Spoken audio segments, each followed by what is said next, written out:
नमस्कार, आप देख रहे हैं प्राइम न्यूज धरणी खबरें जो सिर्फ बताती नहीं सच्चाई को सामने लाती हैं। आइए देखते हैं आज की टॉप 20 ब्रेकिंग न्यूज। योगी बनाम स्टालिन, तमिलनाडु में भाषा विवाद पर जंग, राजनीतिक ब्लैक कॉमेडी का आरोप। तमिलनाडु में भाषा की आग, केंद्र बनाम राज्य की जंग, क्या हिंदी विवाद में फंसा दक्षिण का गुस्सा? सीएम स्टालिन ने योगी आदित्यनाथ पर साधा निशाना, कहा भाषा थोपने की कोशिश है बीजेपी की साजिश। बीजेपी ने दिया करारा जवाब, अन्नामलाई का स्टालिन पर हमला, संविधान के ठेकेदार हैं आप, परिवार के स्कूलों में 3 भाषाएं पढ़ाते हैं। ब्रह्मपुत्र पर चीन के मेगा डैम पर सरकार की पैनी नजर, भारत ने जताई गहरी चिंता। चीन के तिब्बत में यारलुंग त्सांगपो नदी पर विशाल जल विद्युत परियोजना को लेकर भारत सतर्क है और डाउनस्ट्रीम क्षेत्रों की सुरक्षा के लिए कड़े कदम उठा रहा है। दिल्ली विधानसभा में बवाल, परवेश वर्मा ने आतिशी को भाई कहकर किया टारगेट, आपने लगाया असंसदीय भाषा का आरोप। दिल्ली विधानसभा में भाई कमेंट पर आग बबूला आप, बीजेपी ने कहा विरोध करने का तरीका सीखो। बीजेपी विधायक परवेश वर्मा का आप नेता आतिशी पर तंज कहां से लाए हो भाई? विधानसभा में छिड़ी जंग, स्पीकर ने आपके 2 विधायकों को कर दिया बाहर।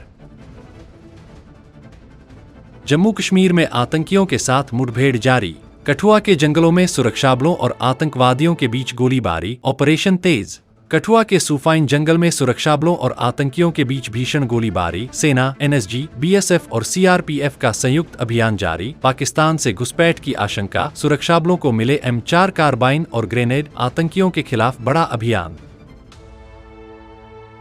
मणिपुर में अवैध घुसपैठ का खेल, बीजेपी सांसद ने किया बड़ा खुलासा, कहा डेलिमिटेशन से पहले एनआरसी है जरूरी। मणिपुर में 50 साल में 122% बड़े गांव, बीजेपी सांसद ने कहा अवैध घुसपैठ से बदल रहा है राज्य का जनसंख्या समीकरण। बीजेपी राज्यसभा सांसद महाराजा सनाजाओबा लेशिम्बा ने मणिपुर में अवैध प्रवासियों की पहचान और एनआरसी लागू करने की मांग की।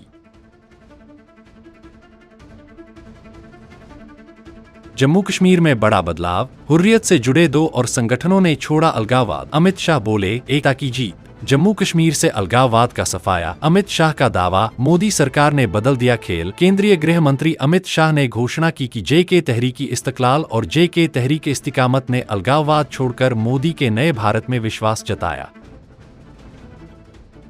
किसानों को बड़ा तोहफा, PM आशा योजना का विस्तार, 2025 से 26 तक दलहन तिलहन की MSP पर खरीद जारी। मोदी सरकार का किसान हितैषी ऐलान, 2028 से 29 तक जारी रहेगी अरहर उड़दमसूर की 100% खरीद। कृषि मंत्री शिवराज सिंह चौहान ने घोषणा की कि सरकार ने PM आशा योजना को 2025 से 26 तक बढ़ा दिया है, जिसके तहत दलहन और तिलहन की MSP पर खरीद जारी रहेगी। ओडिशा विधानसभा में अध्यक्ष के साथ अनुचित व्यवहार पर बीजेपी ने उठाए सवाल, कहा बिलुआखाई नदी केस याद दिलाया। ओडिशा विधानसभा में विपक्ष का तांडव, बीजेपी बोली सदन की मर्यादा लूटने वालों को जनता कभी माफ नहीं करेगी। बीजेपी नेता मनमोहन समल ने बीजेडी और कांग्रेस पर विधानसभा कार्यवाही में अव्यवस्था फैलाने का आरोप लगाते हुए कहा विपक्ष में शासन करने की मानसिकता नहीं। भुवनेश्वर में कांग्रेस प्रदर्शनकारियों पर आंसू गैस और वाटर कैनन का प्रयोग, पुलिस कार्यकर्ताओं के बीच भिड़ंत। भुवनेश्वर में सियासी आग, कांग्रेस के हंगामे पर पुलिस की कार्रवाई, प्रदर्शनकारियों ने फेंके पत्थर कुर्सियां। ओडिशा विधानसभा के बाहर युद्धस्तर पर प्रदर्शन, कांग्रेस ने उठाए महिला सुरक्षा के सवाल, पुलिस ने दिखाई मुस्तैदी। ओडिशा विधानसभा की ओर कूच कर रहे कांग्रेस कार्यकर्ताओं पर पुलिस ने आंसू गैस और वाटर कैनन का इस्तेमाल किया, जबकि प्रदर्शनकारियों ने पत्थरबाजी और कुर्सियां फेंक कर जवाब दिया। ओडिशा में ग्रामीण विकास की नई इबारत, मोहन मांझी सरकार ने 1 साल में 263 बस्तियों को दिया राजस्व गांव का दर्जा। पिछली सरकार की निष्क्रियता के खिलाफ कार्रवाई, 700 से अधिक बस्तियों के रिकॉर्ड अपडेट करने में हुई थी देरी। राजस्व मंत्री सुरेश पुजारी ने घोषणा की कि मोहन मांझी सरकार ने 1 साल में 263 बस्तियों को राजस्व गांव का दर्जा दिया है, जबकि 147 और बस्तियों पर अप्रैल तक फैसला होगा। ओडिशा में शिक्षा क्षेत्र का बड़ा बदलाव, अब हर सरकारी स्कूल में कक्षा 9 से 10 के बच्चों को मिलेगा मुफ्त गर्म भोजन। 570 करोड़ की योजना ने बढ़ाई मुख्यमंत्री की लोकप्रियता।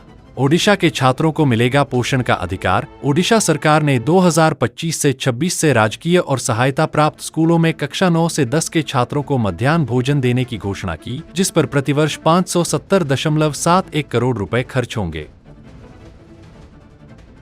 सोशल मीडिया स्टार से ड्रग माफिया तक की कहानी, ओडिशा की युवती ने बनाया था 5 राज्यों का नेटवर्क। गाने डांस वीडियो पोस्ट करके फंसाती थी युवाओं को। गांजा तस्करी में हाथ होने का खुलासा। तेलंगाना एक्साइज टीम ने गंजम जिले की संगीता साहू को गिरफ्तार किया, जो पिछले 4 साल से भुवनेश्वर के पास से 5 राज्यों में गांजा सप्लाई कर रही थी। ओडिशा में बड़ा घोटाला। आंगनवाड़ी सुपरवाइजर ने नए कर्मचारी से 50,000 रुपए की मांगी रिश्वत। विजिलेंस ने किया गिरफ्तार। विजिलेंस ने रंगे हाथों पकड़ा आंगनवाड़ी अधिकारी। नए कर्मचारी से ली थी भारी रिश्वत। कोरापुट जिले के लक्ष्मीपुर ब्लॉक की आंगनवाड़ी सुपरवाइजर रेणुका पटनायक को विजिलेंस ने नए कर्मचारी से 50,000 रुपए रिश्वत लेते रंगे हाथों गिरफ्तार किया। 2 अप्रैल तक राहत नहीं। ओडिशा में गर्मी की मार जारी। मौसम विभाग ने बताया कब होगी बारिश। ओडिशा में लू का कहर, अगले 72 घंटे तक राहत नहीं। मौसम विभाग ने दिए ये महत्वपूर्ण सुझाव। मौसम विभाग ने चेतावनी दी है कि 28 मार्च से अगले 3 दिनों तक ओडिशा के कई जिलों में तापमान 40 डिग्री सेल्सियस को पार कर सकता है। मौसम विज्ञान केंद्र ने भविष्यवाणी की है कि 30 मार्च के बाद तापमान में 2 डिग्री सेल्सियस की गिरावट आएगी और 2 अप्रैल तक बारिश की संभावना है। बांग्लादेश में हिंदुओं पर हिंसा के बीच मोदी का संतुलित संदेश।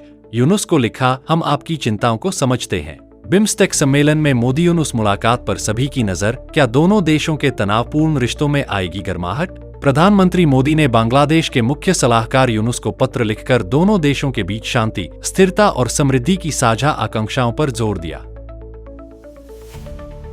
पश्चिमी एकजुटता टूटी, ब्रिक्स प्लस का स्वर्णिम मौका। लेकिन क्या यह गठबंधन सिर्फ टॉक शॉप बनकर रह जाएगा? G7 versus BRICS plus. 2050 तक दुनिया की 50% अर्थव्यवस्था पर काबिज होगा विकासशील देशों का गठबंधन, लेकिन राजनीतिक इच्छा शक्ति की कमी है बड़ी बाधा। ब्रिक्स प्लस देशों के पास दुनिया की आधी से ज्यादा तेल उत्पादन, 40% कोयला भंडार और 50% खाद्य उत्पादन है। फिर भी वे IMF और विश्व बैंक के सामने याचक बने हुए हैं। पश्चिमी प्रतिबंधों के बीच भारत रूस की दोस्ती और मजबूत। पुतिन के दौरे से बदलेगा एशिया का भूराजनीतिक समीकरण। 60 बिलियन से 100 बिलियन तक पहुंचेगा भारत रूस व्यापार।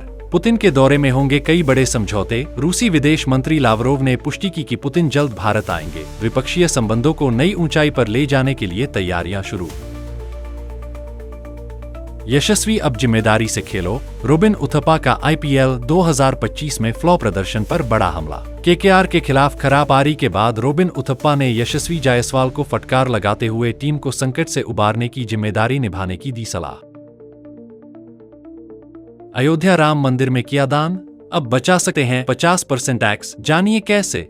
आयकर अधिनियम की धारा 80G के तहत राम मंदिर ट्रस्ट को दिए गए दान पर 50% तक टैक्स में छूट पाई जा सकती है, बस कुछ शर्तों का पालन जरूरी है।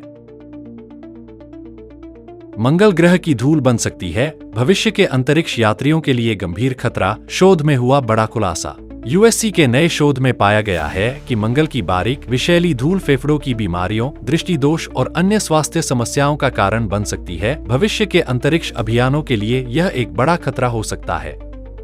तो ये थी आज की टॉप 20 बड़ी खबरें, सिर्फ प्राइम न्यूज धरणी पर, जहां मिलती है आपको हर खबर की पूरी सच्चाई। अगर आपको ये वीडियो पसंद आया हो तो लाइक करें, कमेंट करें और शेयर करना न भूलें। और हाँ, चैनल को सब्सक्राइब जरूर करें और बेल आइकन दबाएं ताकि देश दुनिया की हर अहम खबर सबसे पहले पहुंचे आप तक। आपका भरोसा ही हमारी ताकत है। हम फिर लौटेंगे नई खबरों के साथ, तब तक के लिए नमस्कार।